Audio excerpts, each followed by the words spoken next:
పేరేనా? మోహన్ నాయక్. అన్న, ఇప్పుడు మనం చూసుకున్నట్లయితే జూబ్లీస్ బై ఎలక్షన్స్ వస్తున్నాయి కదా, ఏ పార్టీ గెలిస్తే ప్రజలకు మేలు జరుగుతుంది అనుకుంటున్నారు? ఇప్పుడు అన్ని పార్టీలు చూస్తూనే ఉన్నాం. బీజేపీ మన టీఆర్ఎస్ చూసినాం. ఇప్పుడు కాంగ్రెస్ ప్రభుత్వం ఉంది. ఇప్పుడు బీజేపీ ఇప్పుడు ఫామ్లో వస్తామని అంటుంది. అయితే ఇప్పుడు ఈ రెండు పార్టీలు చూసేసాం కాబట్టి బీజేపీ పార్టీ అనేది కొంచెం ఒకసారి చూస్తే బాగుంటుందని. అంటే బీజేపీ పార్టీ ఇక్కడ బలంగా ఉందని అంటారా మరి?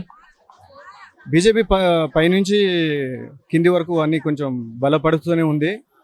బలపడే అవకాశం కూడా ఉంది. అన్న, మనం చూసుకున్నట్లయితే ఇక్కడ తెలంగాణలో అధికారంలో ఉన్నది కాంగ్రెస్ పార్టీ. ఇంతకుముందు జూబ్లీస్ లో ఉన్నది బీఆర్ఎస్ పార్టీ కదా. సో మరి వాళ్ళిద్దరు కూడా గెలిచే అవకాశం ఏముంది ఉన్నదంటారా? ఇప్పుడు ప్రజెంట్ సిచ్యువేషన్ బట్టి చూస్తుంటే ప్రజలు వీళ్ళు ఏం చేశారు, వాళ్ళు ఏం చేశారు అనేది చూస్తున్నారు.